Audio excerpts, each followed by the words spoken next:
ഇനി അടുത്തത് uniform civil കോഡാണ് ഉദ്ദേശിച്ചിരിക്കുന്നത്. എന്താണ് യൂണിഫോം സിവിൽ കോഡ് എന്നുള്ളത്?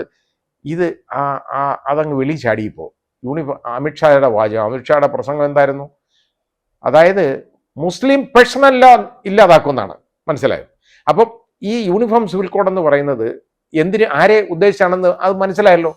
മുസ്ലിം പേഴ്സണൽ ലോ ഇല്ലാതാക്കാനാണ് യൂണിഫോം സിവിൽ കോഡ്, അല്ലാതെ വേറെ കാര്യമൊന്നുമില്ല അതിനകത്ത്.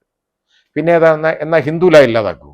ഹിന്ദു സക്സഷൻ ആക്ട് ഉണ്ട്, Hindu minority and guardianship act ഉണ്ട്, ഹിന്ദു മാരേജ് ആക്ട് ഉണ്ട്, ഇതുപോലെ ഹിന്ദു ചാരിറ്റബിൾ ഒരുപാട് ആക്ട്, ഹിന്ദു സഹോദരങ്ങളെ സംബന്ധിച്ചുള്ള ഒരുപാട് ആക്ടുകളുണ്ട്, നിയമങ്ങൾ.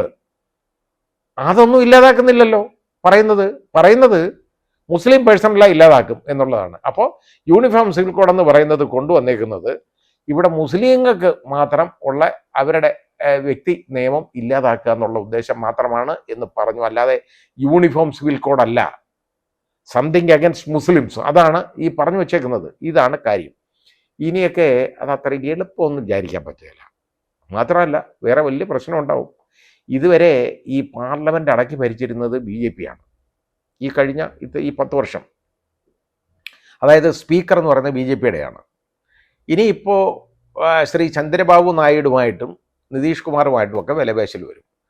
നിർബന്ധമായിട്ടും നോക്കിക്കോളൂ, ചന്ദ്രബാബു നായിഡു ഈ സ്പീക്കർ പോസ്റ്റ് വേണമെന്ന് പറയും.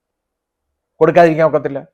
കൊടുത്തില്ലേ പോടാവില്ലേ എന്ന് പറയാനായിട്ട് ഇത് തന്നെ ചെയ്യാൻ പോകുന്നത്. കാരണം അയാളൊരു കിങ് മേക്കറാണ്, ആ രീതിയിലാണ്. അത് പറഞ്ഞു കഴിഞ്ഞാൽ ഉള്ള പ്രശ്നം ഇവർക്ക് മന്ത്രിസഭ രൂപീകരിക്കാൻ ഒക്കത്തില്ല. സ്പീക്കർ പോസ്റ്റ് കോൺഗ്രസിനാണെങ്കിൽ അതൊരു പ്രശ്നവും ഇല്ല കൊടുക്കുന്നതിന്. കാരണം അവർക്കൊന്നും വിളിക്കാനില്ലല്ലോ. ബഗേഴ്സ് ആർ നോട്ട് ചൂസേഴ്സ് എന്ന് നമ്മൾ പറയും. വേറെ അവർക്ക് ചൂസ് ചെയ്യാൻ കാര്യമൊന്നുമില്ല എന്ന് പറയുന്ന പോലെ ഉള്ളൂ. ഇവിടെ ഈ കോൺഗ്രസ് ആണെങ്കിൽ അത് കൊടുക്കാൻ സന്തോഷമേ ഉള്ളൂ. കോൺഗ്രസിന് ഒരു പ്രശ്നമില്ല. നേരെ മറിച്ച് ഇവർക്ക് കൊടുക്കണമെങ്കിലുണ്ടല്ലോ, കഴിഞ്ഞ തവണത്തേക്കൊന്ന് ആലോചിച്ച് നോക്കിയുള്ളൂ. സ്പീക്കറെ ഉപയോഗിച്ച് നടത്തിയേക്കുന്ന കൊള്ളരുതായ്മകൾ നമ്മളൊന്ന് ആലോചിച്ച് നോക്കിയാൽ മതി. ഇത് ലോകം മുഴുവൻ കണ്ടതല്ലേ. ഏതെങ്കിലും എതിർത്ത് പറയുന്ന ഒരു MP ഉണ്ടോ? അപ്പോഴും വെളിയിലാക്കുക. 40 MPമാരെ വെളിയിലാക്കിക്കൊണ്ടാണ് പല നിയമങ്ങളും പാസ്സാക്കിയെടുത്ത്, ഒരു ചർച്ചയില്ലാതെ. അങ്ങനെയാണ് നമ്മുടെ ജനാധിപത്യം മുമ്പോട്ട് പോക്കുള്ളത്. ഇത് ഇന്നത്തെ ഈ റിസൾട്ട് ഉണ്ടല്ലോ, ഇത് ജനങ്ങളുടെ വിജയമാണ്, ജനാധിപത്യത്തിൻ്റെ വിജയമാണ്.